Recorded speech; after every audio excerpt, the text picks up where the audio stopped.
Everybody is talking about how high mortgage rates are right now, and it's no wonder. Currently, the average 30-year fixed rate is sitting in the 6.1 to 6.3% range. It feels painful, it feels expensive, and if you're looking at your budget, you might be thinking homeownership is just slipping out of reach. Historically speaking, though, what if I told you that these current rates aren't actually that high? In fact, you might be shocked to hear they're pretty average. We're about to look at the data from the last 30 plus years to show you why today's rates, which feel so crushing, really are nothing compared to what your parents might have paid in the 80s and 90s. More importantly, we'll break down what this all means for the 2026 housing market. So stick around because this dose of perspective might just change how you see everything going into the new year. All right, let's rip off the Band-Aid and look at the numbers as they stand here currently. The latest weekly data from Freddie Mac pegs the national average for the 30-year fixed rate mortgage at 6.22%. For a 15-year fixed rate mortgage, the rate is a little bit lower, with national averages hovering around 5.6%. Now, it's true, these numbers are definitely a welcome sight compared to the peaks earlier in 2025, which saw rates north of 7%. And a series of rate cuts from the Federal Reserve in the last few months of the year have certainly helped bring the market some much needed balance. But let's be honest, for anyone who started their home buying journey in the last decade, a rate over 6% feels gigantic.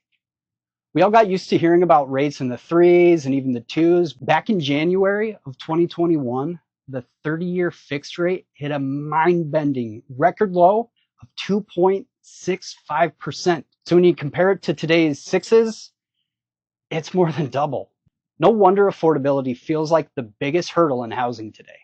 A buyer looking at a $400,000 home in early 2021 was facing a principal and interest payment of around $1,612 a month.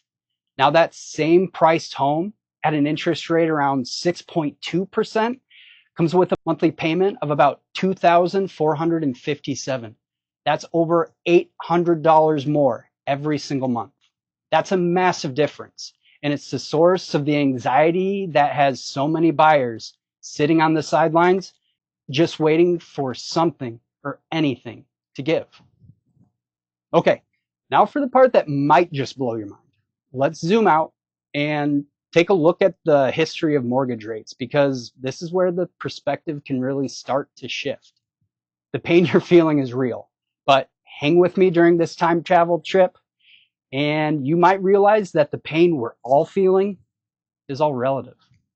We're going to look at data tracked by Freddie Mac all the way back to 1971. So when we look back at the last 30, 40, or even 50 years, the story changes completely.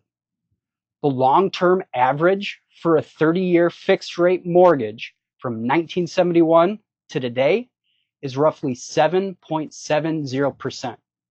Let that sink in. That historical average is 1.5 higher than the high rates we're seeing today. Let's break it down by each decade.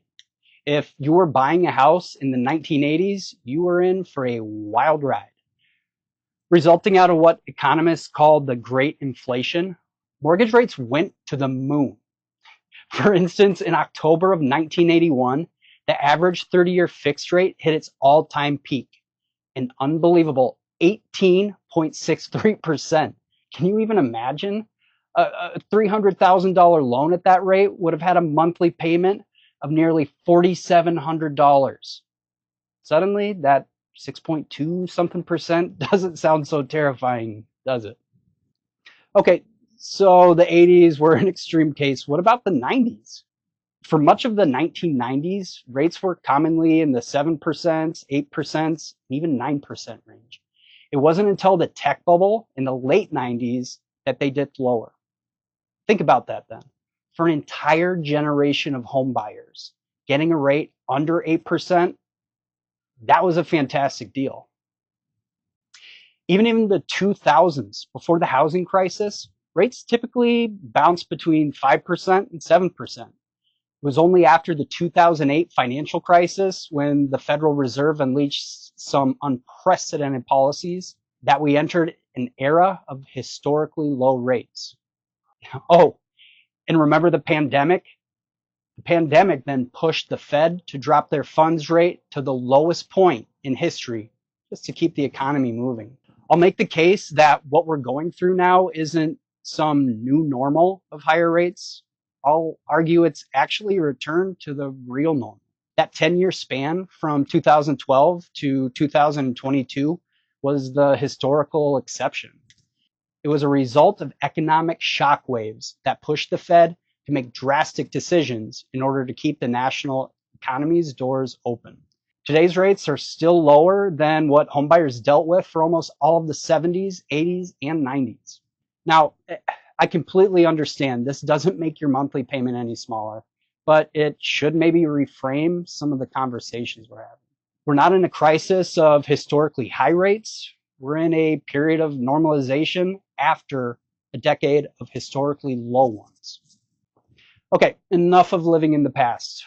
What's the expectation for interest rates and the housing market in general for 2026? Well, all this current and historical data is pointing towards a housing market that is in the middle of a major reset. After years of chaos, 2026 is shaping up to be a year of gradual rebalancing. I know, how boring. But boring might not be a bad thing, because boring can be a little more predictable.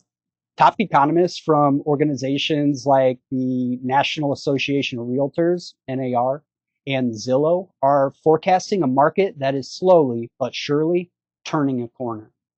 Spoiler, they aren't predicting a crash, but they're definitely not calling for a return to the 2021 frenzy either.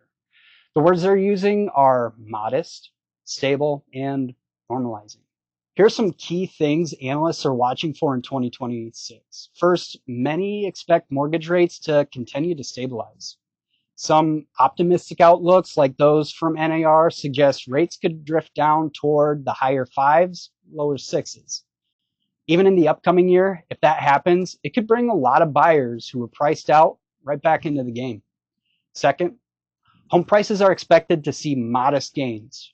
Forecasts from Zillow, for example, point to a home price growth of around 1.2% in 2026. This is huge, because for the first time in years, wage growth is widely expected to outpace home price growth, which will hopefully ever so slowly chip away at the affordability problem. Third, we're likely to see more homes for sale. Some economists are predicting a notable increase in the number of existing home sales next year, with NAR forecasting a potential jump of up to 14% as the rate lock effect starts to fade for sellers and affordability ticks up. The expected results would be more inventory finally hitting the market, giving buyers more choices and a bit more negotiating power. So what's the takeaway for you? If you're a buyer, the message is to get your ducks in a row. 2026 probably won't be a fire sale, but it should be more balanced and a more sane market. Get your finances in order, get pre-qualified, and get ready to move when you find the right place. With more homes for sale, you might not have to waive every single contingency. If you're a seller, the market is also looking more predictable. You may not get 20 offers over the asking price like in 2021, but stable prices and steady demand mean you can still sell your home for a good value. The key, as always, will be pricing it right from day one. Today's mortgage rates, while feeling high at over 6%, are actually historically average when we pull back and look at the last 30 plus years. They are a return to normal after a decade-long party of unprecedented low rates. Looking ahead to 2026, the housing market seems to be heading for a much-needed reset. Expect modest price growth, more homes changing hands, and a slow, steady improvement in affordability. This isn't a market to be fearful of, but it is one to prepare for. I'm curious, what are your plans for 2026? Are you thinking about buying, selling, or just watching from the sidelines? If you're in the market and need some guidance, my contact info is in the description below. Thanks for watching. I'll see you in the next one.